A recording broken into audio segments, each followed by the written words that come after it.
سلام، اینجا مؤسسه ثبتی اهوراست. اومدیم با یه آموزش دیگه.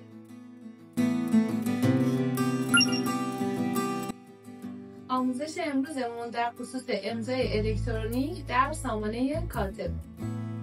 اولین قدم برای نصب اپلیکیشن کاتب اینه که شما حتما باید گوشی اندروید داشته باشین. توی گوشی اندرویدتون وارد مرورگرتون میشین، سرچ میکنین سامانه کاتب. سامانه کاتب رو که باز بکنین، همون صفحه اول خود سامانه دانلود اپلیکیشن برای موبایل روی بک سایت هستش. این دانلود رو میزنین، بیاین قسمت پایین دانلود نسخه اندروید رو میزنین. نرم افزار رو داخل گوشیتون دانلود میکنین. بعد از دانلود نصبش میکنین.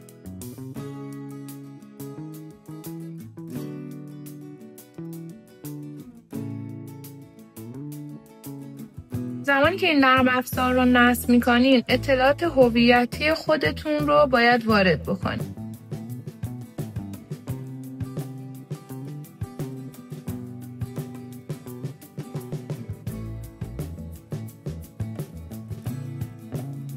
این قسمت سایت وقتی که اپلیکیشن باز میشه، کد ملی از شما میخواد. شما اگر از قبل ثبت نام شدین توی این سامانه که فقط کد ملیتون رو وارد میکنین و یک کد روی موبایلتون میاد. اگر هم ثبت نام نکردین، دکمه ثبت نام رو میزنین، ازتون یک کد ملی میخواد، تاریخ تولد و شماره همراه، رمز پویا اونجا براتون ارسال میشه.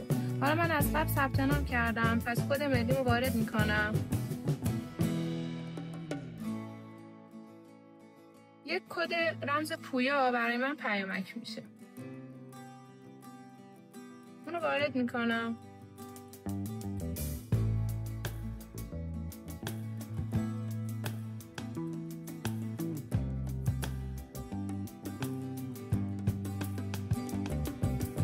نرم افزار واسه من باز میشه. وارد نرم افزار که شدین، شما باید یک گواهی یا توکن بگیرید. واسه گرفتن گواهی میان قسمت خدمات عمومی. اینجا نوشته گواهی امضای دیجیتال.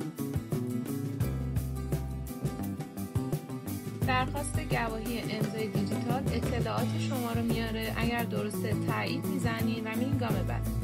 یه مبلغی هست باید اینو پرداخت بکنین. پس مبلغ رو پرداخت میکنین.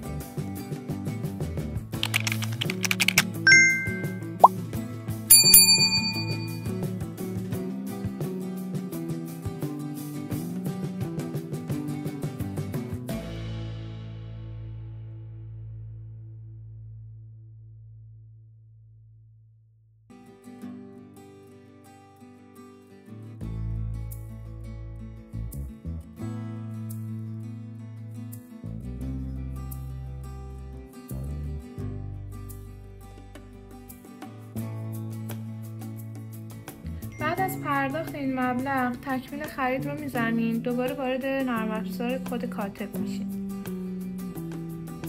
اینجا داره پرداختی شما رو نشون میده. بازگشت به سامانه گواهی امضا. ادامه. سریال پشت کارت ملیتون رو باید اینجا وارد کنید. اینجا سریال پشت کارت ملیتون رو وارد میکنید. توی این سامانه به خاطر احراز هویتی که قراره انجام بده، یه ویدیو و یه دونه عکس از شما میگیره. بعد از احراز هویت ادامه رو میزنین و گواهی امضای دیجیتال برای شما صادر میشه. برمیگردیم به صفحه اصلی. اینجا براتون تاییدیه رو میاره که گواهیتون صادر شده. برمیگردین صفحه اصلی اپلیکیشن.